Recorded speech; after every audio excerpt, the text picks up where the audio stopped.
An overview of Adobe Photoshop.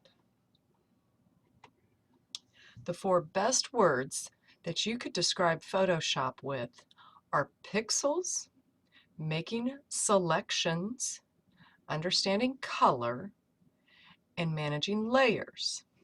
This will help you grasp the concepts and manage yourself and execute artwork in Photoshop.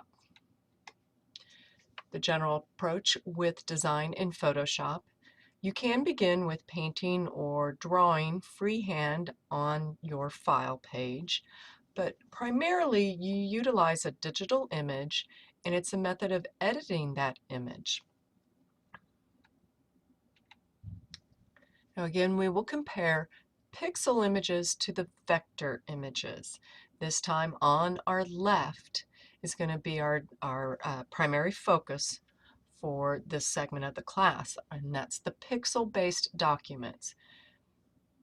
The pixel-based document is the Photoshop files. They are larger in comparison to the vector files, which are the object-based documents. They are created through painting, scanning, digital cameras, and so on, bringing artwork in usually of some form to begin editing. The freehand drawings, if created in Photoshop, are generally more difficult to edit like one would in a vector program, as you must have to deal with every individual pixel instead of the single object like you would in a vector program.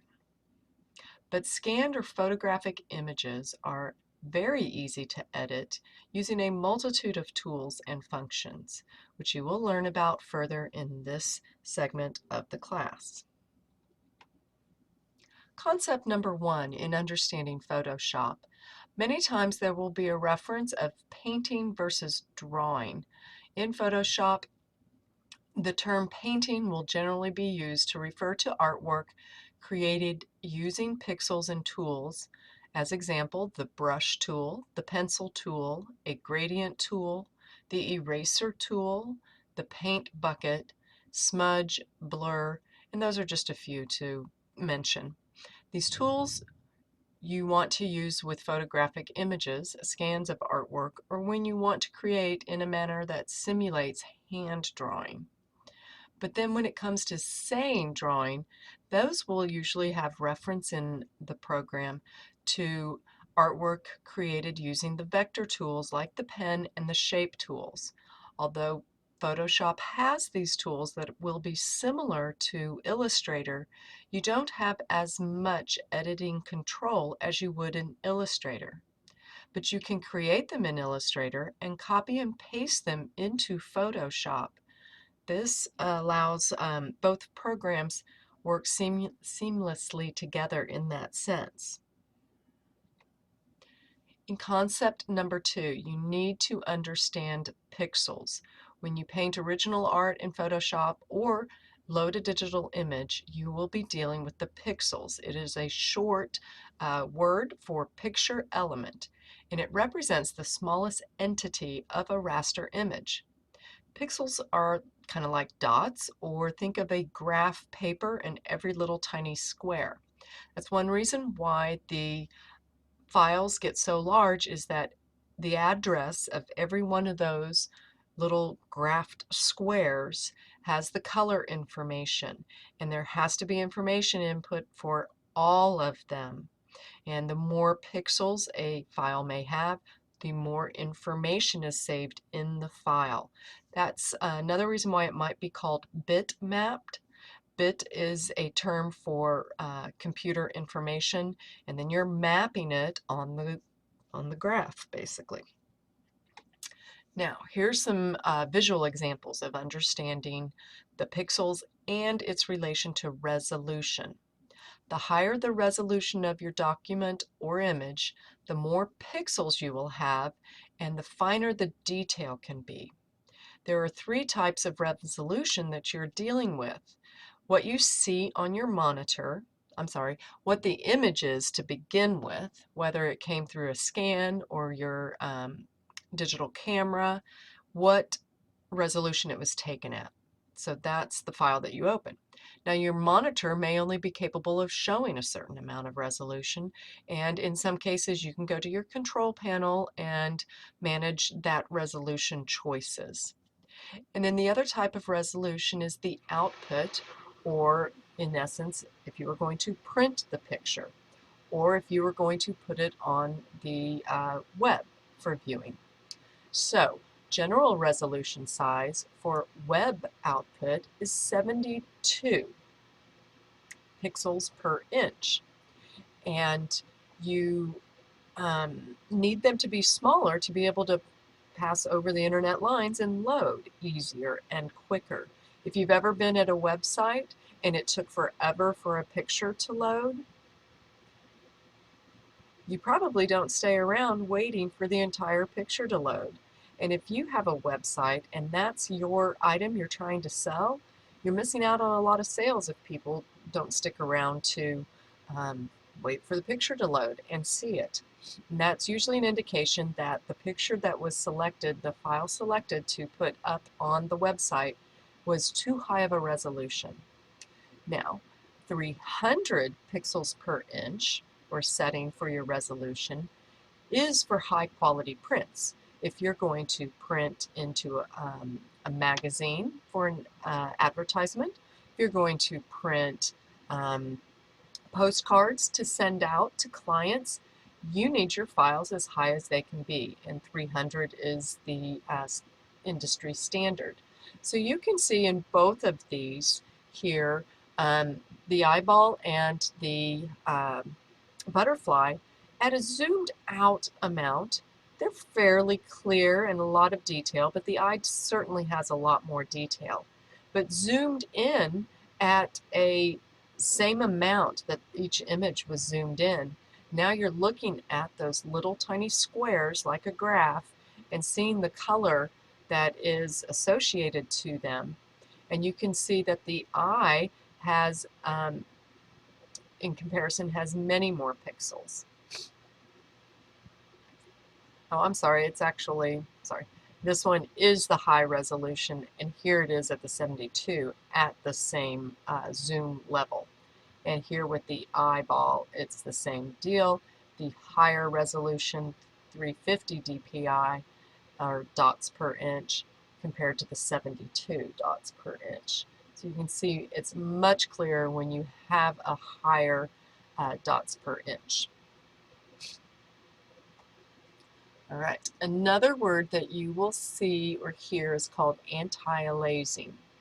And this exists when the pixels of sharp edges appear jagged, because in one pixel spot compared to the next, it is a sharp contrast as opposed to a slight fading from one color into the other.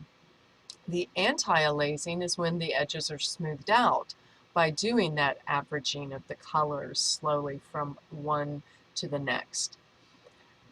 The jagged edges are smoothed out by adding pixels that are averaged in the color between the sharp edge and the color next to it. If you zoom in close to look at the edge of an anti-aliased image, it'll appear slightly blurred. However, the edge will appear smooth in the zoomed out modes and in printing.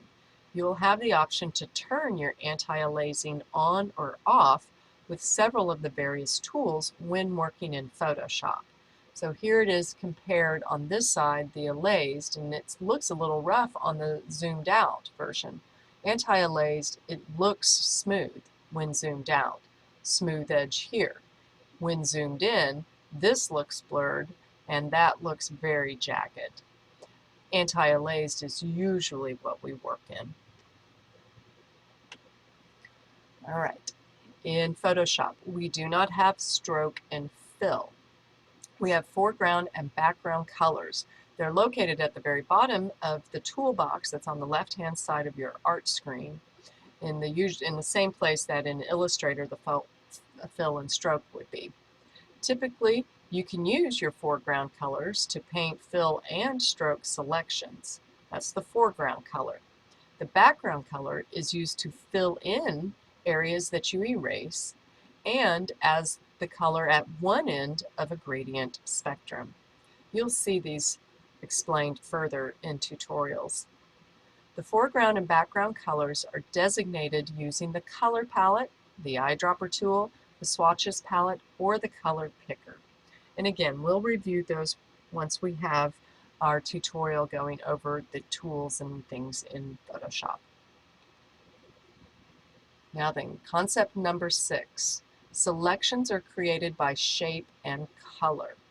We will have a very extensive tutorial on making selections because there are many more selection tools in Photoshop as compared to Illustrator.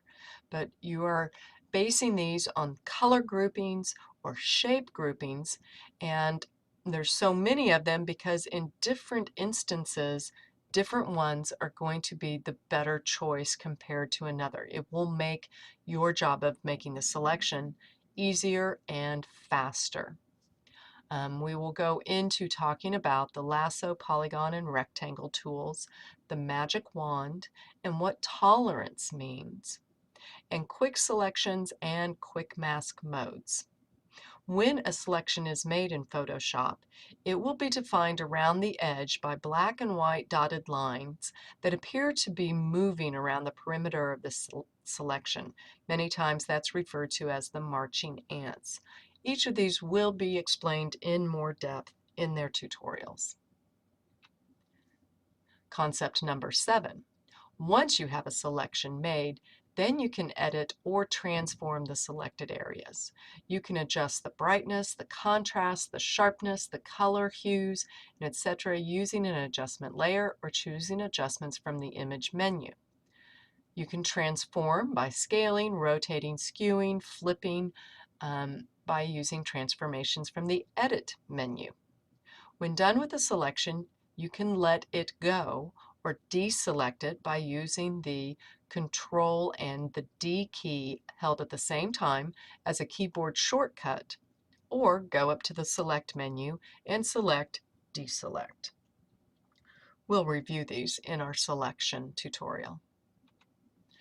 Concept 8. Use of layers. They are extremely integral in working efficiently in Photoshop because they allow you to separate portions of your art so that editing and future work is simplified. When you paste anything from the clipboard, it will always be entered on its own layer. Layers can be named, reordered, merged, linked, and combined, among other options. Adjustment layers allow you to make adjustments that are not permanent to the image until you want them to be. And concept number 9, use of the history palette. This was recently introduced into a couple versions ago of the program because it used to be that you could only undo one time. And that's different as opposed to in Illustrator you could undo and undo and undo until the last saved state of your work. But the history palette keeps a running history or log of each of the steps of operation as you work, and it'll allow you to back up at any point of time as you work on your image up to the last saved state. And then you can use snapshots to actually go off on different little tangents and return to a specified state in your work.